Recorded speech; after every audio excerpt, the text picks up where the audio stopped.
नमस्कार दोस्तों, मैं Sonu Lohia Delhi police paper analysis में आपका हार्दिक स्वागत करता हूं। आप जुड़ेंगे मेरे साथ और देखेंगे जो दिल्ली पुलिस का आपके पेपर आयोजित किए गए थे 2020 में, तो उनमें से जीएस से संबंधित जो आपके महत्वपूर्ण क्वेश्चन पूछे गए थे वो हम इस सीरीज में आपका हल करते हैं।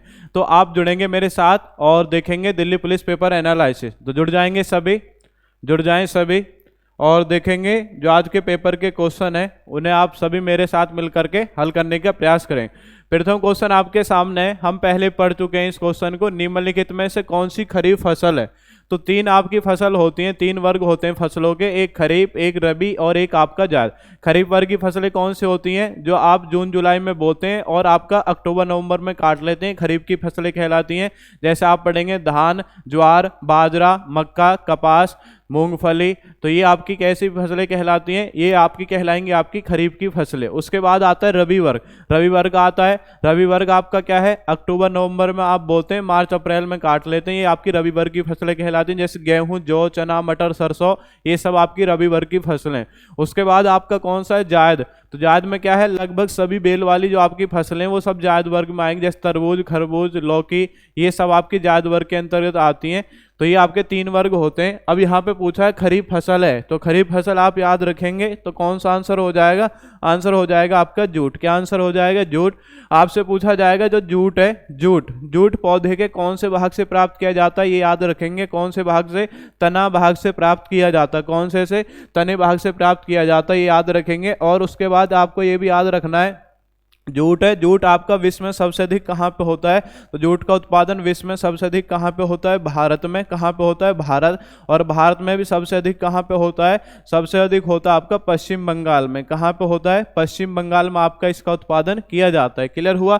उसके बाद ये भी याद रखेंगे जो जूट है, तो आपसे पूछा जाएगा भारत में प्रथम जूट कारखाना। तो भारत में प्रथम जूट कारखाना, प्रथम जूट कारखाना अगर आपसे पूछा जाए, प्रथम जूट कारखाना, तो भारत में प्रथम जूट कारखाना आपसे पूछा जाए कहां पे? तो रिसरा में स्थापित किया गया था। रिसरा, रिसरा कहां पर? आपका पश्चिम बंगाल। रिसरा पश्चिम बंगाल में आपका स्थापित किया गया प्रथम जूट कारखाना। ये भी आपका क्वेश्चन आ जाता है कि प्रथम जूट कारखाने की स्थापना ये आपके रिसरा पश्चिम बंगाल में की गई थी। क्लियर हो गया? तो याद रखेंगे जूट आपकी कैसी फसल है? खरीफ की फसल है जूट। क्लियर हुआ? आगे बढ़ेंगे, नेक्स्ट क्वेश्चन देखेंगे। नेक्स्ट है, निम्नलिखित में से किस तारीख को नीले आसमान के लिए स्वच्छ हवा का अंतर्राष्ट्रीय दिवस मनाया जाता है? तो आपको बताना है स्वच्छ हवा का अंतर्राष्ट्रीय दिवस कब मनाते हैं? 13 अक्टूबर, 7 सितंबर, 7 मई, 10 मार्च। इनमें से आपको बताना है कमेंट करके। स्वच्छ हवा दिवस बताएंगे, स्वच्छ हवा दिवस। तो ये आपका कौन से दिवस को होता है? ये होता है आपका 7 सितंबर को। कब होता है आपका? 7 सितंबर को स्वच्छ हवा दिवस आपका होता है। क्लियर हो गया? स्वच्छ हवा दिवस। नेक्स्ट है, निम्नलिखित में से कौन सा राज्य केंद्र शासित प्रदेश में एक है जो ओसुडू झील पक्षी अभयारण्य के हिस्से को समायोजित करता है? ओसुडू है, यहाँ पे गलत लिखा हुआ है, झील का नाम है ओसुडू। क्या है? ओसुडू झील इसका नाम है, ओसुडू झील। अब आपको बताना है कि ओसुडू झील किस राज्य में स्थित है। चार ऑप्शन आपके सामने, हिमाचल प्रदेश, मिजोरम, पांडिचेरी और उसके बाद में आपकी कौन सा है? चंडीगढ़। क्लियर हो गया? अब आपको बताना है कि कौन से राज्य में स्थित है। तो ओसुडू पक्षी अभ्यारण्य, ओसुडू झील पक्षी अभ्यारण्य आपको बताना है कौन से राज्य में स्थित है। इसका जो सही आंसर होगा, सही आंसर क्या होगा? सही आंसर होगा आपका मिजोरम। कौन सा होगा? सही आंसर होगा मिजोरम। आपसे पूछा जाए, आपसे पूछा जाएगा भारत का सबसे पुराना, क्या है?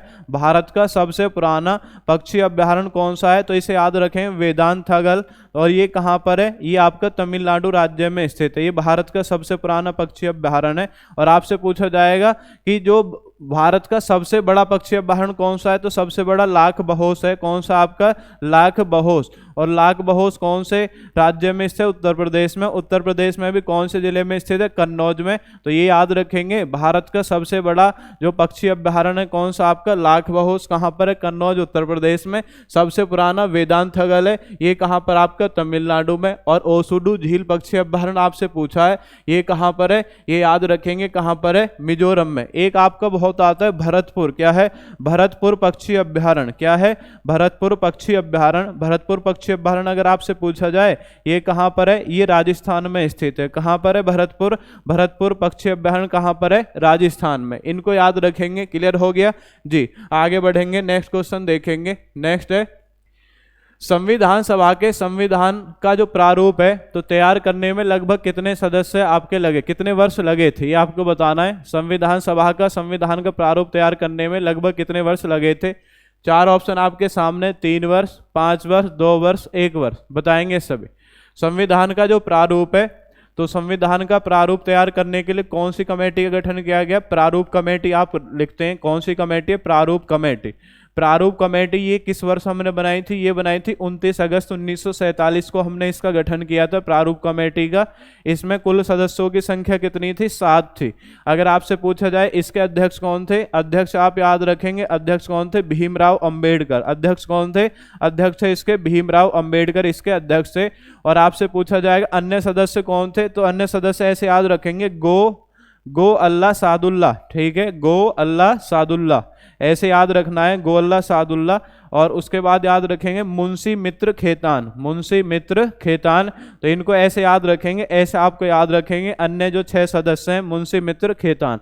अब इनको पढ़ेंगे, इनसे कौन सा निकल के आ जाएगा, जो गो है, गो से बन जाएगा गोपाल स्वामी आयंगर। क्या बन जाएगा, गो से बन जाएगा गोपाल स्वामी आयंगर, आपका बन जाएगा गोपाल स्वामी आयंगर। उसके बाद याद रखें अल्लाह से क्या बन जाएगा, अल्लाह से बन जाएगा अल्लादी कृष्णा स्वामी अय्यर। क्या बन जाएगा, अल्लादी कृष्णा स्वामी अय्यर, अल्लादी कृष्णा स्वामी अय्यर बन जाएगा। उसके बाद आप याद रखेंगे जी, उसके बाद सादुल्ला से क्या बन जाएगा, मोहम्मद सादुल्ला। क्या बन जाएगा, सादुल्ला से मोहम्मद सादुल्ला। क्लियर हो गया, मोहम्मद सादुल्ला। मुंशी से क्या बन जाएगा, मुंशी से बन जाएगा KM मुंशी। क्या बन जाएगा, मुंशी से KM मुंशी। क्लियर हो गया। मित्र से क्या बन जाएगा, मित्र से बन जाएगा BL मित्र। क्या बन गया आपका, BL मित्र। और खेतान से क्या बन जाएगा, DP खेतान। क्या बन गया आपका, DP खेतान। खेतान से क्या बन गया आपका, DP खेतान। क्लियर हो गया। खेतान से क्या बन गया आपका, DP खेतान।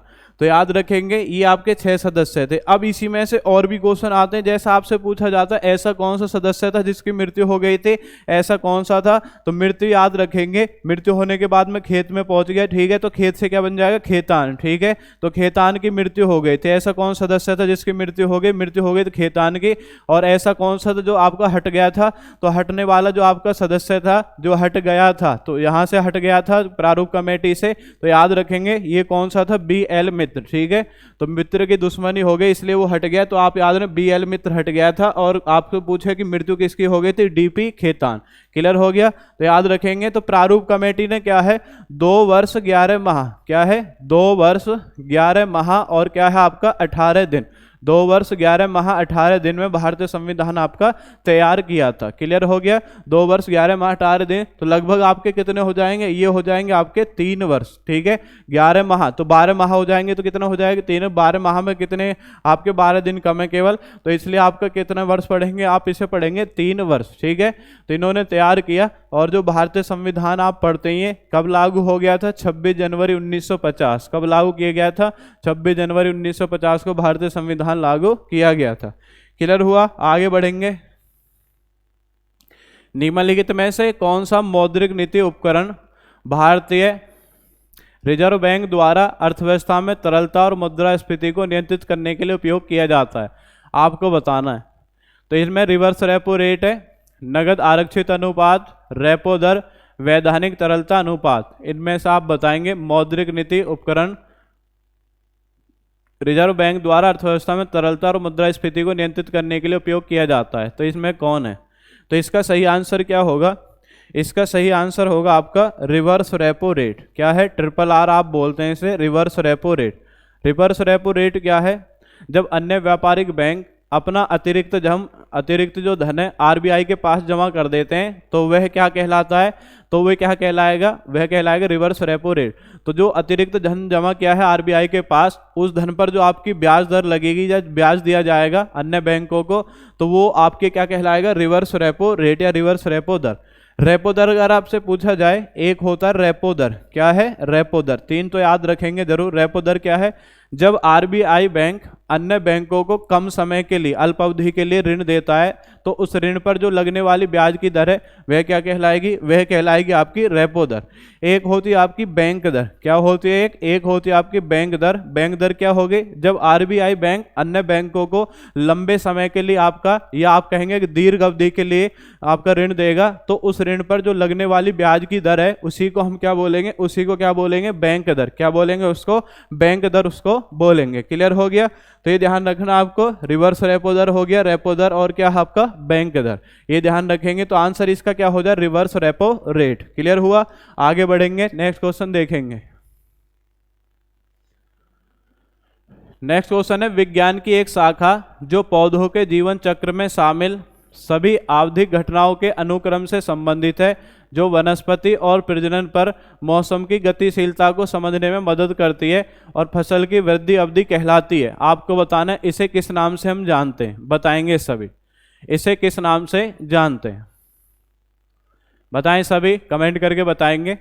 इसे हम किस नाम से जानते हैं? इसे जानते हैं फेनोलॉजी। किसके नाम से जानते हैं? फेनोलॉजी के नाम से इसे हम जानते हैं। कार्पोलॉजी की बात करें, कार्पोलॉजी क्या है?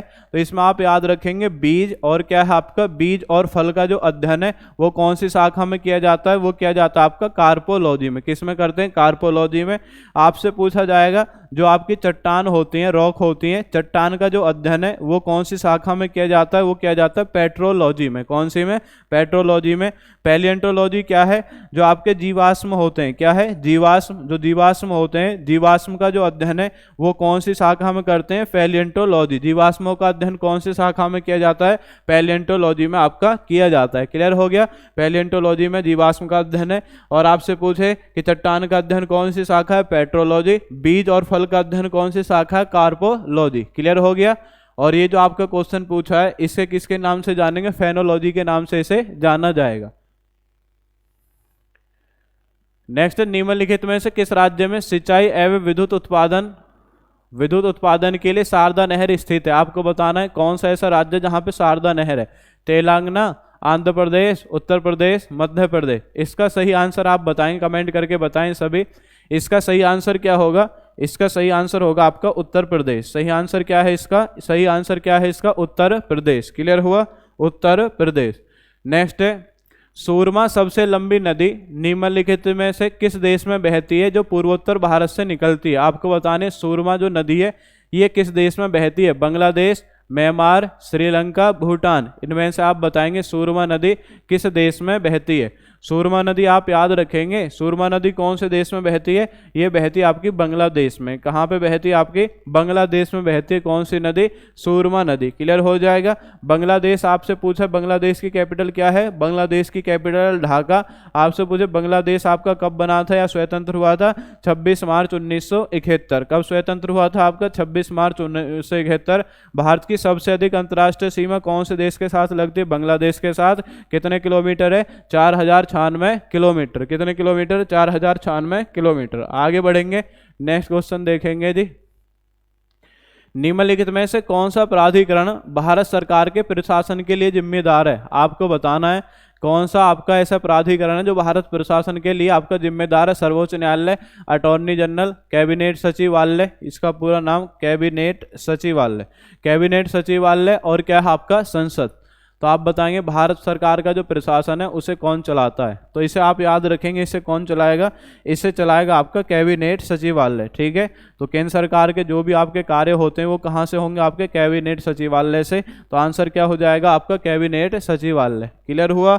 आगे बढ़ेंगे, नेक्स्ट क्वेश्चन देखें। भारत का प्रसिद्ध लोक नृत्य चाम मास्क नृत्य निम्नलिखित में से किस देश में मनाया जाता है? ये चार ऑप्शन आपके सामने है, श्रीलंका, म्यांमार, चीन, भूटान।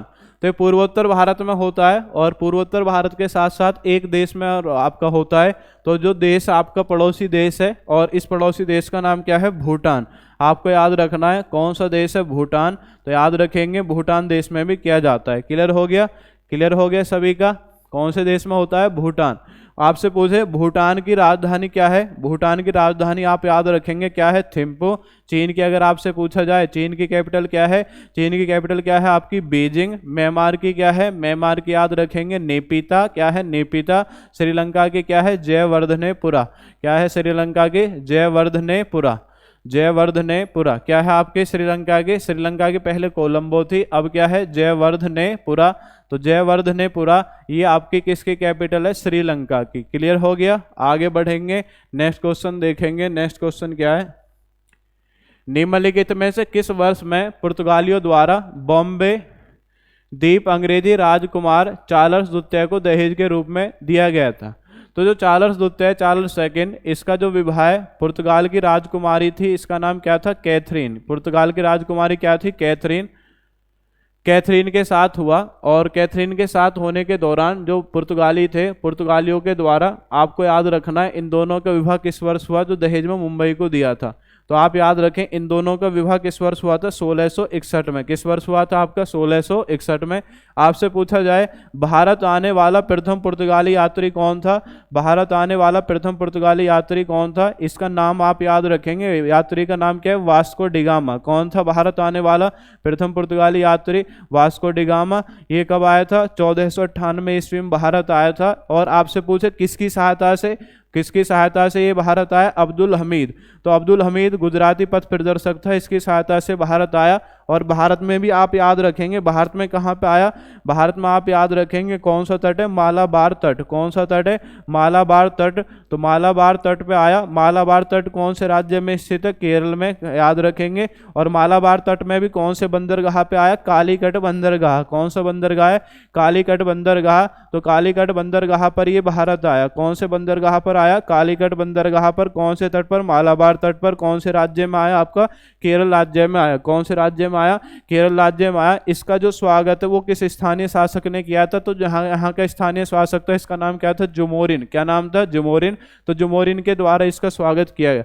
आपसे पूछे जो पुर्तगाली थे, पुर्तगालियों के द्वारा अपनी व्यापारिक कोठी जो है, पहली व्यापारिक कोठी कहाँ पे स्थापित की गई? तो इसे याद रखेंगे, पुर्तगाली कोच बने, तो कोच से बन जाए कोचीन। और कोचीन कहाँ पर? आपका केरल में स्थित है। तो पुर्तगालियों के द्वारा अपनी प्रथम व्यापारिक कोठी कहाँ पे?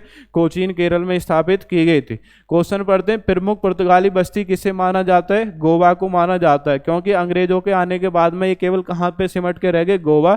और आपसे पूछा जाए प्रमुख पुर्तगाली बस्ती क्या है? गोवा। गोवा को भारत में कब मिलाया गया? 19 दिसंबर 1961 में इसको मिलाया गया। आपसे पूछा जाए कौन से ऑपरेशन के तहत? ऑपरेशन विजय के तहत इसको भारत में मिलाया गया। और गोवा को पूर्ण राज्य का दर्जा किस वर्ष मिला था? 1987 में। गोवा क्रम के अनुसार भारत का कौन सा राज्य है? 25वां राज्य है। कौन सा राज्य है आपका? 25वां राज्य। ये ध्यान रखेंगे, ये इससे संबंधित आपके फैक्ट हैं। क्लियर हुआ? आगे बढ़ेंगे।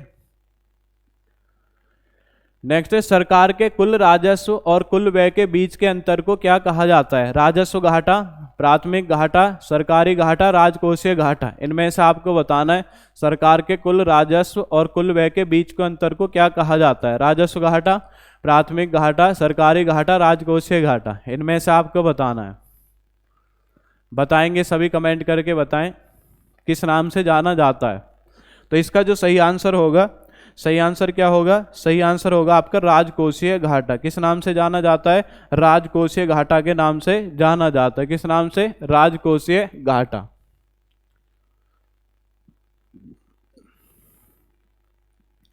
नेक्स्ट क्वेश्चन है, 2011 की जनगणना के अंतिम आंकड़ों के अनुसार निम्नलिखित में से किस राज्य में जनसंख्या घनत्व सबसे अधिक है? तो आपको बताना है। अगर आपसे पूछे भारत का कुल जनसंख्या घनत्व आपका कितना है, तो 382 वर्ग किलोमीटर। क्या है? 382 वर्ग किलोमीटर। ये भारत का जनसंख्या घनत्व है। और सबसे अधिक आपसे पूछे सबसे अधिक कौन से राज्य का? सबसे अधिक कौन से राज्य का? बिहार का। बिहार में कितना है? 1102 वर्ग किलोमीटर। ठीक है, 1102 वर्ग किलोमीटर। यानी 1 वर्ग किलोमीटर में आपके कितने लोग रहते हैं? 1102 लोग आपके रहते हैं। तो यहाँ पे बिहार का इतना है। और सबसे कम अगर आपसे पूछे सबसे कम कौन से राज्य का है? सबसे कम है अरुणाचल प्रदेश का। सबसे कम किसका है? अरुणाचल प्रदेश का। अरुणाचल प्रदेश में कितने लोग रहते हैं 1 वर्ग किलोमीटर में? केवल कितने लोग रहते हैं? 17 लोग रहते हैं। और यहाँ पे कितने 1102, बहुत बड़ा आपका अंतर है। तो सबसे ज़्यादा आपको याद रखना है बिहार में, और सबसे कम कहाँ पर आपका अरुणाचल प्रदेश। सबसे कम कहाँ पर आपका अरुणाचल प्रदेश, सबसे कम कहाँ पर है अरुणाचल प्रदेश। ठीक है, तो याद रखेंगे, तो याद रखें इसमें। तो बिहार में सबसे ज़्यादा है, बिहार में आपको याद 1102 नहीं 1106 आप याद रखेंगे, 1106 यहाँ पे सबसे ज़्यादा है। और सबसे कम कहाँ पर अरुणाचल प्रदेश में कितना है, केवल आपका 17। क्लियर हुआ, आगे बढ़ेंगे, नेक्स्ट क्वेश्चन देखेंगे। नेक्स्ट है, शिक्षक दिवस हर साल 5 सितंबर को बनाया जाता है, यह निम्नलिखित में से किस भारतीय राष्ट्रपति के जन्मदिन के रूप में बनाया जाता है। तो 5 सितंबर को आप राष्ट्रीय शिक्षक दिवस बनाते हैं, किसके जन्म दिवस के अवसर पर? Doctor Abdul Kalam, doctor Sarvepalli Radhakrishnan, K R. Narayan, doctor Rajendra Prasad, आपको बताना है। तो जो आपका शिक्षक दिवस है 5 सितंबर को, तो आपको याद रखेंगे ये किसके जन्म दिवस के अवसर बनाया जाता है? डॉक्टर सर्वपल्ली राधाकृष्णन। किसके जन्म दिवस के अवसर पर? डॉक्टर सर्वपल्ली राधाकृष्णन के जन्म दिवस के अवसर पर कौन सा दिवस बनाते हैं? राष्ट्रीय शिक्षक दिवस आपका बनाया जाता है। क्लियर हुआ, आगे बढ़ेंगे। निम्नलिखित में से किस राज्य को व्यपगत के सिद्धांत को लागू करके 1848 में मिलाया गया? आपको बताना है कि 1848 में किसे मिलाया गया। आप बताएंगे नागपुर, झांसी, संबलपुर, सतारा, इनमें से आपको बताना है। बताएंगे सभी किसको मिलाया गया। तो सबसे पहले आप पढ़ते हैं व्यपगत सिद्धांत की बात करते हैं। व्यपगत सिद्धांत क्या है, इसे आप क्या बोलते हैं? व्यपगत सिद्धांत का जो दूसरा नाम है इसे बोलते हैं राज्य हड़प नीति। क्या बोला जाता है? इसे बोला जाता है राज्य हड़प नीति। क्या बोलेंगे? इसका दूसरा नाम क्या है? दूसरा नाम है राज्य हड़प नीति, इसका दूसरा नाम है। क्लियर हो गया, राज्य हड़प नीति। अब उसके बाद में राज्य हड़प नीति आप याद रखेंगे, राज्य हड़प नीति किसके द्वारा चलाई गई? है से हड़प है से हौजी, यानी लॉर्ड डलहौजी। कौन है आपका? लॉर्ड डलहौजी। तो लॉर्ड डलहौजी राज्य हड़प नीति का आपका जनक है। राज्य हड़प नीति स्वीकार करने वाला पहला जो आपका क्षेत्र है वो कौन सा है? सतारा। ठीक है, राज्य हड़प नीति के तहत किसको मिलाया गया? सतारा। सतारा को 1848 में हमने शामिल कर लिया। सतारा कहाँ पड़ता है आपका? महाराष्ट्र में आपका पड़ता है। सतारा कहाँ पर है? महाराष्ट्र में। आपसे पूछेगा राज्य हड़प नीति स्वीकार करने वाले जो अन्य क्षेत्र हैं JSB, इन्हें याद रखें, JSB UJNK, ऐसे आपको याद रहेंगे। JSB UJNK, जे से क्या बन जाएगा? जे से बन जाएगा आपका जैतपुर। क्या बन जाएगा? जैतपुर। एस से क्या बन जाएगा? एस से बन जाएगा आपका संभलपुर। क्या बन गया? संभलपुर। बी से क्या बन जाएगा? बी से बन जाएगा आपका बघाट। बघाट बन जाएगा। यू से क्या बन जाएगा? यू से बन जाएगा आपका उदयपुर। जे से क्या बन जाएगा? जे से बन जाएगा आपका झांसी। क्या बन जाएगा? झांसी। एन से क्या बन जाएगा? एन से बन जाएगा आपका नागपुर। के से क्या बन जाएगा? के से बन जाएगा आपका करौली।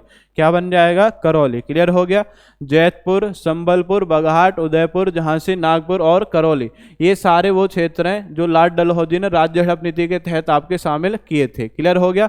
और ऐसा कौन सा क्षेत्र है जिस पर कुशासन का आरोप लगाया था? कुशासन का आरोप किस पे लगाया था? कुशासन का आरोप लगाया था आपका किस पे? जो आपका लखनऊ है। क्या है आपका? लखनऊ। तो लखनऊ पे आपका लगाया, लखनऊ या आप बोलते हैं अवध जो क्षेत्र है इस पे आपका लगाया। और यहाँ का जो आपका शासक था, अंतिम शासक वाजिद अली शाह। कौन था आपका? वाजिद अली शाह। वाजिद अली शाह को कितने लाख रुपए की पेंशन दे करके? 12 लाख रुपए की वार्षिक पेंशन दे करके इसे कहाँ निर्वासित कर दिया गया? इसे कोलकाता भेज दिया गया। कहाँ भेज दिया गया? कोलकाता। तो कुशासन का आरोप किस पे लगाया था? अवध पर। अवध का अंतिम शासक वाजिद अली शाह को 12 लाख रुपए की वार्षिक पेंशन देकर कहाँ भेज दिया गया? कोलकाता।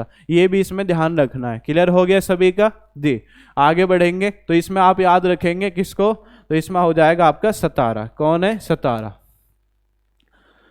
नेक्स्ट, संविधान के किस अनुच्छेद के तहत संसद राष्ट्रीय हित के लिए राज्य सूची में सूचीबद्ध किसी भी विषय पर कानून बना सकती है? 123, 249, 352, 354, इनमें से आपको बताना है किसके लिए आपका कानून बना सकती है। बताएंगे सभी किसके लिए कानून बना सकती है।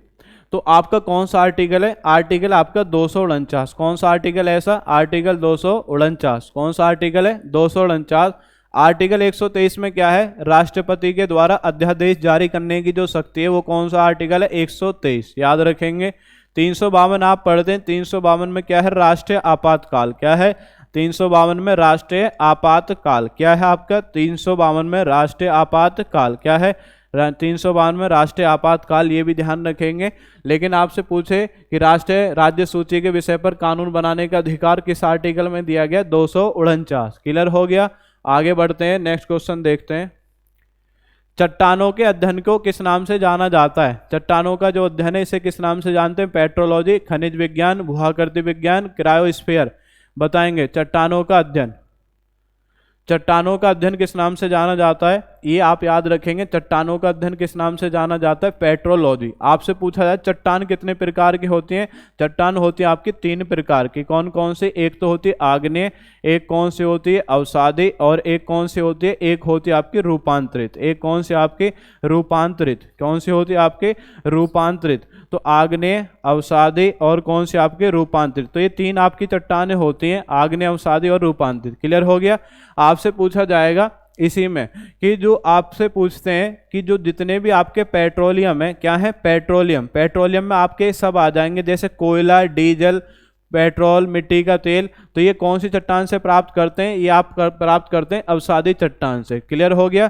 आपसे पूछा जाएगा ग्रेनाइट। ग्रेनाइट किस चट्टान का उदाहरण है? ग्रेनाइट। ग्रेनाइट आप याद रखेंगे आग्नेय चट्टान का उदाहरण है। आपसे पूछा जाएगा संगमरमर। क्या है? संगमरमर। संगमरमर आपका कौन सी चट्टान का उदाहरण है? संगमरमर आप याद रखेंगे रूपांतरित चट्टान का उदाहरण है। संगमरमर किसका है? रूपांतरित चट्टान का उदाहरण है। क्लियर हो गया।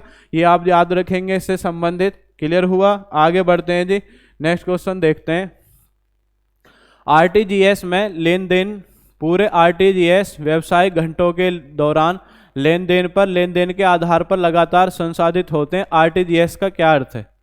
यहाँ पे अर्थ पूछा है। इसमें क्वेश्चन आप देख रहे हैं, बहुत बड़ा क्वेश्चन है, लेकिन आपसे बताना जो आरटीजीएस है, आरटीजीएस की फुल फॉर्म क्या है बताएंगे। आरटीजीएस ये बैंकिंग से संबंधित आपकी तकनीक है आरटीजीएस, और इसकी शुरुआत आपकी 1985 में की गई। कब की गई थी? 1985 में। लेकिन भारत में ये कब से प्रयोग में लाई जा रही है? भारत में प्रयोग में लाई जाए 2004 से। क्या है? 2004। तो आरटीजीएस में क्या है? एक खाते से दूसरे खाते में आपका ऑनलाइन तरीके से राशि ट्रांसफर करने के लिए आरटीजीएस तकनीक प्रयोग की जाती है। इसमें तुरंत आपका पैसे भेज दिए जाते हैं। तो ये क्या है? आरटीजीएस जो तकनीक है, इसमें आपका न्यूनतम राशि भी सेट है कि न्यूनतम राशि कितनी होनी चाहिए। तो न्यूनतम राशि आप याद रखेंगे 2 लाख रुपए से ऊपर। क्या है? 2 लाख रुपए से ऊपर आपका कौन सा आरटीजीएस तकनीक का प्रयोग किया जाता है। तो ध्यान रखेंगे, तो आरटीजीएस तकनीक का जो प्रयोग है वो कितने लाख रुपए से ऊपर? 2 लाख रुपए से ऊपर आरटीजीएस तकनीक का प्रयोग करेंगे। आरटीजीएस की शुरुआत कब हुई? 1985 में। भारत में कब हुई? 2004। तो इसकी फुल फॉर्म क्या बनती है? Real time gross settlement. ठीक है, रियल टाइम ग्रॉस सेटलमेंट। तो ऑप्शन सी आपका सही हो जाएगा, रियल टाइम ग्रॉस सेटलमेंट, ये इसकी फुल फॉर्म बनती है। एक और आप पढ़ते हैं एनईएफटी। क्या है? एनईएफटी। क्या है आपका? एनईएफटी। तो ये क्या है? एनईएफटी बन जाएगा नेशनल इलेक्ट्रॉनिक फंड ट्रांसफर। ये बनेगा आपका NEFT, national electronic fund transfer. इसमें न्यूनतम की कोई आपकी राशि सीमा नहीं होती, और ये भी ऐसे एक खाते से दूसरे खाते में राशि ट्रांसफर करने के लिए कौन सी तकनीक प्रयोग की जाती है? एनईएफटी। क्लियर हो गया। एनईएफटी। तो ये भी बैंकिंग से जुड़ी हुई है। अगर आपको पेपर एनालिसिस अच्छा लग रहा हो तो एक बार आप चैनल को लाइक करेंगे, और जो आज का पेपर एनालिसिस है इसको जरूर लाइक करेंगे सभी। नेक्स्ट क्वेश्चन है, हजरत निजामुद्दीन औलिया महबूब ए इलाही दरगाह निम्नलिखित में से किस शहर या केंद्र शासित प्रदेश में स्थित है? बताएंगे सभी। हजरत निजामुद्दीन औलिया या महबूब ए इलाही दरगाह निम्नलिखित में से किस शहर या केंद्र शासित प्रदेश में स्थित है? नई दिल्ली, पांडिचेरी, बिहार, महाराष्ट्र। इनमें से आपको बताना है किस में आपका स्थित है। बताएंगे सभी, कमेंट करके बताएंगे। महबूब ए इलाही हजरत निजामुद्दीन औलिया, निजामुद्दीन औलिया की जो दरगाह है आपको याद रखना है कहाँ पर स्थित है। ये आपकी नई दिल्ली में स्थित है। और निजामुद्दीन औलिया को ही हम किस नाम से जानते हैं? महबूब ए इलाही के नाम से जाना जाता है। जैसा आपसे पूछा जाए, अन्य बहुत आते हैं, जैसे हाजी वारिस अली की दरगाह आपसे पूछा जाए, हाजी वारिस अली, तो हाजी वारिस अली की जो आपकी दरगाह है ये कहाँ पर है? ये याद रखेंगे बाराबंकी में। कहाँ पर स्थित है हाजी वारिस अली की दरगाह? बाराबंकी में। बाराबंकी में एक यहाँ पे मेले का आयोजन होता है इसी दरगाह पर, और उस मेले का नाम क्या है? मेले का नाम है देवा शरीफ मेला। कौन सा मेला है? मेले का नाम याद रखेंगे, कौन सा मेला आपका? देवा शरीफ मेले का जो आयोजन है हाजी वारिस अली की दरगाह पर कहाँ पे किया जाता है? बाराबंकी में किया जाता है। आपसे पूछा जाएगा शेख सलीम चिश्ती की दरगाह क्या है? शेख सलीम चिश्ती, शेख सलीम चिश्ती, शेख सलीम चिश्ती ये अकबर के समकालीन थे और इन्हीं के आशीर्वाद से आपका सलीम यानी जहांगीर का जन्म हुआ था। तो शेख सलीम चिश्ती की दरगाह ये आप याद रखेंगे। इनकी कहाँ पर है? फतेहपुर सीकरी। कहाँ पर स्थित है? फतेहपुर सीकरी। जो ज्यादातर आपके पूछी जाती हैं वो आपको बता रहे हैं।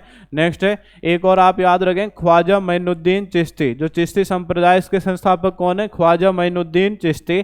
तो ख्वाजा मोइनुद्दीन चिश्ती की दरगाह आपकी कहाँ पर है? ये भी ध्यान रखेंगे। ख्वाजा मोइनुद्दीन चिश्ती, तो इनकी दरगाह कहाँ पर है? इनकी आपकी अजमेर, जिसे अजमेर शरीफ के नाम से जाना जाता है। अजमेर कहाँ पर? राजस्थान में इनकी दरगाह स्थित है। तो इनको जरूर याद रखें। ये 4 महत्वपूर्ण दरगाह हाजी वारिस अली बाराबंकी, शेख सलीम चिश्ती फतेहपुर सीकरी, ख्वाजा मोइनुद्दीन चिश्ती अजमेर राजस्थान। क्लियर हो गया। एक आप याद रखेंगे, एक याद रखेंगे कौन है? आप याद रखेंगे बख्तियार काकी। क्या नाम है? बख्तियार काकी। बख्तियार काकी की दरगाह कहाँ पर है? बख्तियार काकी की दरगाह भी कहाँ पर है? दिल्ली में स्थित है। कहाँ पर है? दिल्ली में। और आपको याद रखना है कुतुब मीनार का जो निर्माण है वो किसकी याद में कराया गया था? बख्तियार काकी की याद में आपका निर्माण कराया गया था। आगे बढ़ेंगे और आज का पेपर एनालिसिस का जो लास्ट क्वेश्चन है उसे देखेंगे सभी। नेक्स्ट क्वेश्चन है, रानी लक्ष्मीबाई का विवाह किससे हुआ था? तो मोरोपंत तांबे, महाराजा गंगाधर राव, पेशवा बाजीराव, तात्या टोपे। आपको बताना है, इनमें से बताएंगे आप किसके साथ हुआ था? रानी लक्ष्मीबाई। तो रानी लक्ष्मीबाई या झांसी की रानी आप इनको मानते हैं, झांसी की रानी। और इनका जो वास्तविक नाम था वो क्या था? मणिकर्णिका। क्या है? मणिकर्णिका। या किस नाम से जानते थे? मनु के नाम से इन्हें जानते थे। मणिकर्णिका या मनु के नाम से इसे जाना जाता था। क्लियर हो गया। उसके बाद आपको याद रखना है जब 1857 की क्रांति हुई, कौन सी क्रांति हुई? 1857 की क्रांति। तो 1857 की क्रांति में झांसी में क्रांति का जो नेतृत्व वो किसने किया था? झांसी में क्रांति का नेतृत्व रानी लक्ष्मीबाई ने। और यहाँ पे अंग्रेज जो नेता था वो कौन था? उसे भी याद रखेंगे, जनरल ह्यूरोज। कौन था आपका? General Hugh Rose. ये अंग्रेज नेता था। क्लियर हो गया। कौन था आपका? जनरल ह्यूरोज, ये अंग्रेज नेता था। आपको बताना है कि विवाह किससे हुआ था? विवाह, तो विवाह तो आपका हो जाएगा महाराजा गंगाधर राव। किससे हुआ था? महाराजा गंगाधर राव। ये रानी लक्ष्मीबाई से संबंधित है। इनको भी आपको याद रखना है कि झांसी में क्रांति का नेतृत्व 1857 किसने किया?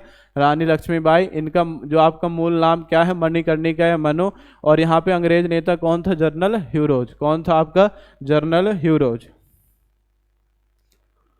तो आज का पेपर एनालिसिस था। और पेपर एनालिसिस में जो भी जीएस से महत्वपूर्ण क्वेश्चन है वो क्वेश्चन तो कराए जाते हैं, साथ में इसमें और अन्य क्वेश्चन आपको मिल जाते हैं जो उससे आपके जुड़े हुए।